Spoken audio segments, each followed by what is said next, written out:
Climate change. IPCC report as Code Red for Humanity. Here's a summary of the article. The report says that ongoing emissions of warming gases could also see a key temperature limit broken in just over a decade.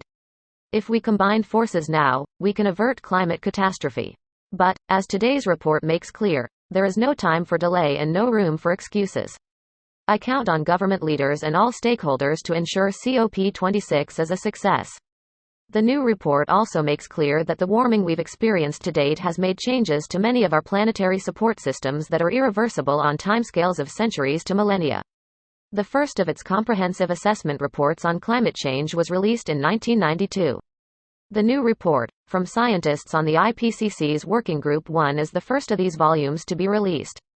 The consequences of going past 1.5°C over a period of years would be unwelcome in a world that has already experienced a rapid uptick in extreme events with a temperature rise since pre-industrial times of 1.1°C. We will see even more intense and more frequent heatwaves, said Dr. Frederica Otto, from the University of Oxford, UK, and one of the IPCC report's authors. For political leaders, the report is another in a long line of wake-up calls. But since it comes so close to November's COP26 Global Climate Summit, it carries extra weight. This post received a score of 50,000, with an upvote ratio of 87%. Here are the top comments in response to this article. From the BBC's coverage, 5 future impacts: temperatures will reach 1.5°C above 1850 to 1900 levels by 2040 under all emission scenarios. The Arctic is likely to be practically ice-free in September at least once before 2050. In all scenarios assessed, there will be an increasing occurrence of some extreme events, unprecedented in the historical record. Even at warming of 1.5°C, extreme sea level events that occurred once a century in the recent past are projected to occur at least annually at more than half of tidal gauge locations by 2100. There will be likely increases in fire weather in many regions. IPCC report.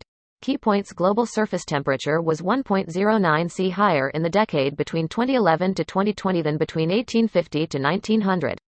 The past 5 years have been the hottest on record since 1850. The recent rate of sea level rise has nearly tripled compared with 1901 to 1971. Human influence is very likely the main driver of the global retreat of glaciers since the 1990s and the decrease in Arctic sea ice. It is virtually certain that hot extremes, including heat waves, have become more frequent and more intense since the 1950s, while cold events have become less frequent and less severe.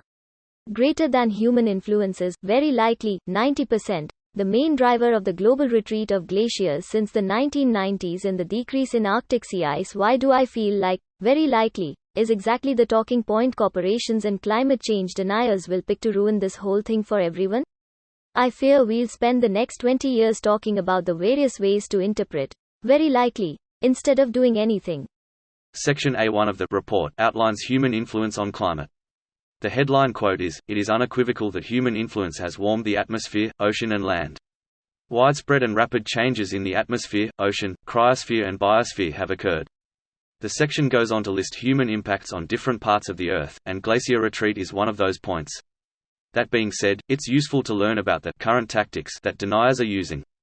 Thank you for posting the link about the current tactics used against humanity in the climate war by the big oil and gas companies. I live in California, and it is so common to hear the responsibility for climate rescue put squarely on the individual when these companies are spending millions to ensure they can continue polluting the planet for profit.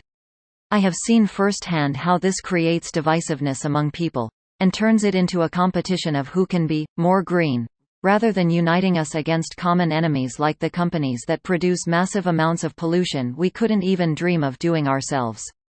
Not to say you shouldn't try to recycle and pick up litter and do what you can to reduce your impact, but it's absurd they have us at each other's throats over it instead of holding these companies properly responsible for the irreparable damage they're doing to our planet. This video was automatically created by Reddit to speech. The article and comments in this video were selected from Reddit according to their upvotes, and any paraphrasing was performed by smmry.com, without any human intervention.